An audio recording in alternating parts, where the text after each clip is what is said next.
maintenant, nous allons attaquer une nouvelle séquence, celle des acteurs, puisque nous avons vu au cours des débats ce matin, tous les débats sur l'enjeu, quand même l'émergence de nouveaux droits, de numérique comme un droit fondamental qui est un peu la clé pour accéder à d'autres, le droit à travailler, à se déplacer, à l'éducation, donc un enjeu de justice sociale. Et puis, tous les enjeux aussi environnementaux, avec ce qui est quand même une volonté aussi forte portée à l'Union européenne, c'est de tenir par les deux bouts ces enjeux de développement, d'inclusion et de développement durable, avec, on voit bien des débats sur la question des externalités positives et négatives. On sent le besoin de construire un corpus commun de connaissances. Et puis, je ne sais pas si vous l'avez ressenti, moi j'ai l'impression qu'on a senti au cours de cette journée une volonté d'une approche plus politique du numérique, de tous les acteurs. Et c'est vrai que face aux enjeux des grandes plateformes, à la diversité des acteurs, on sent monter la volonté des acteurs publics de reprendre la main, je ne sais pas comment l'exprimer, d'organiser une forme de gouvernance en partageant les connaissances, les ressources et les moyens. Et donc, dans cette table ronde, nous allons essayer d'aller un peu plus loin sur le rôle de chacun des acteurs, leur forme d'action, d'engagement. Et nous allons commencer par les acteurs de la société civile, parce que les citoyens, ce sont eux les destinataires finaux des démarches engagées, de cette volonté d'inclusion numérique, de cette approche plus centrée sur l'humain, People Focus Smart Cities, mais les communautés n'ont pas attendu pour s'organiser, et donc pour mieux décrypter ces initiatives, nous avons demandé à Hugo Bain nous apporter un témoignage, et j'ai envie de dire que Hugo Bain est un maker du numérique, qui a travaillé dans des cadres variés, collectivités, associations, réseaux, et qui a fondé notamment des Fab Labs. Donc Hugues, peut-être un témoignage sur votre action et puis des réactions sur les débats de ce début de journée. Merci beaucoup. Tout d'abord, je remercie beaucoup la région Grand Est, mais également l'AFNAU et ONU Habitat pour l'invitation. Donc je me présente, je m'appelle Hugo Bain, je viens de la belle région Bretagne en France et je suis un autodidacte du numérique depuis 1994. J'ai travaillé dans le secteur privé, dans le secteur associatif, dans le secteur des collectivités territoriales, notamment sur les maquettes 3D de ville, les prototypes d'urbanisme.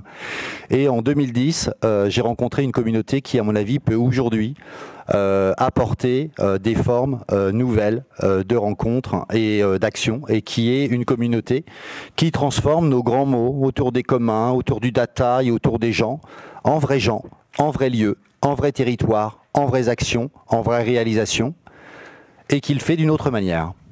Donc moi, je vais simplement très rapidement essayer de vous intéresser à ce que j'appelle les communs opérants. Donc, pendant la crise du coronavirus en 2019, j'étais le président d'un réseau un petit peu particulier qui s'appelle le réseau des Fab Labs français, un réseau qui rassemble des lieux dans lesquels, et j'insiste concrètement et pas dans le numérique, de l'outillage physique est partagé par une communauté locale pour répondre à des besoins, à des envies. Et cette communauté physique et locale, elle est reliée par un numérique particulier qui est que il y a du data, donc on va pouvoir utiliser des choses qui sont mises, et j'insiste sur ce terme, dans le bien commun de l'humanité de manière non exclusive pour permettre à tout être humain qui peut utiliser cette connaissance de l'incarner physiquement, en surcyclant les intelligences et les matériaux locaux. Je ne sais pas si vous voyez le lien avec le changement climatique, je ne sais pas si vous voyez le lien avec l'effondrement des nœuds de matière entre des nœuds locaux, je ne sais pas si vous voyez le lien avec l'open data, avec la question des policies ouvertes, avec la question de la garantie de la circulation non plus de data réservée à des experts, mais de choses comme les plans de masques que nous avons massivement diffusés sans aide d'autorités supérieures autres que celles de nos territoires, le temps qu'on se réveille, et avec l'aide des acteurs privés locaux qui ont donné, qui ont construit des Fab Labs, des couturières, des respirateurs et des entreprises avec deux caractéristiques majeures.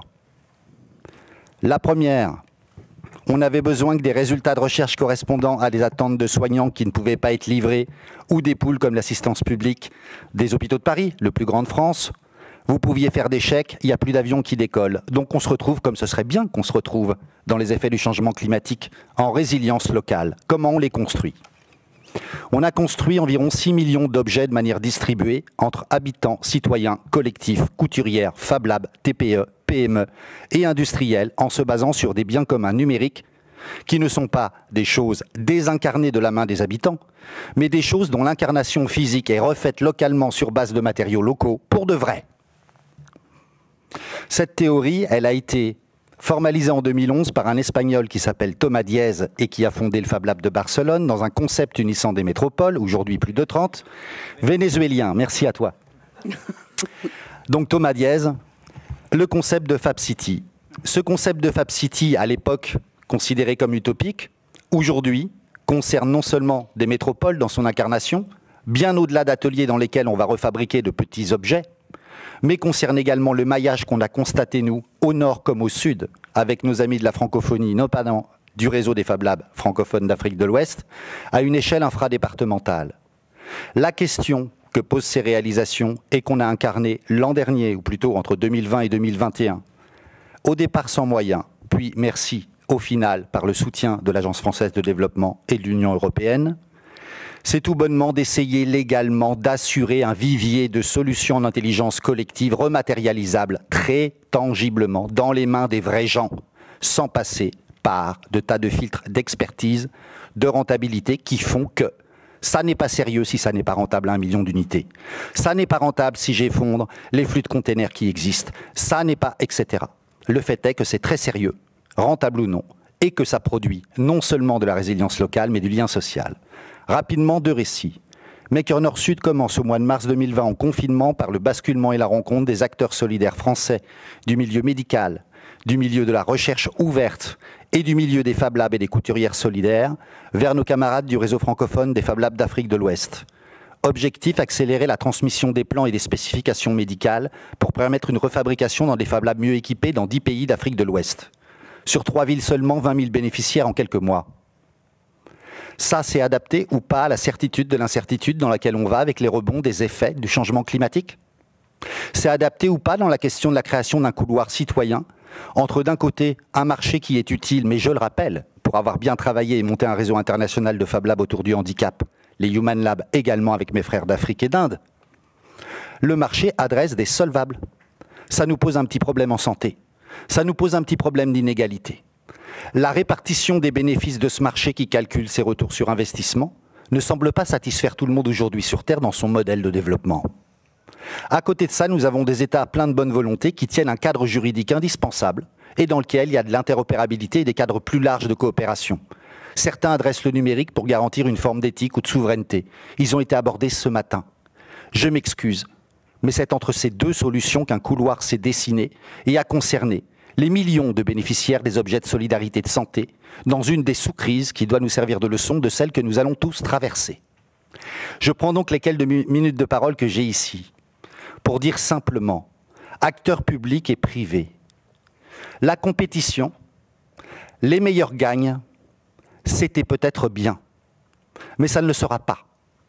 La question est aujourd'hui, qu'êtes-vous prêt à mettre dans le bien commun de l'humanité au-delà de l'open data et d'outils pour des experts qui permettent à des habitants de comprendre qu'en mettant dans un vivier d'intelligence collective et sous des licences ouvertes des solutions concrètes pour leur santé, leur habitat, leur égalité homme-femme, leur communication et leur vie quotidienne et faire face à tout ce qui peut arriver en îlot de chaleur et en santé, ce vivier-là existe et qu'on puisse relocaliser en résilience les économies locales, y compris privées, qui auraient le droit de refabriquer les variantes de ce qui a été documenté.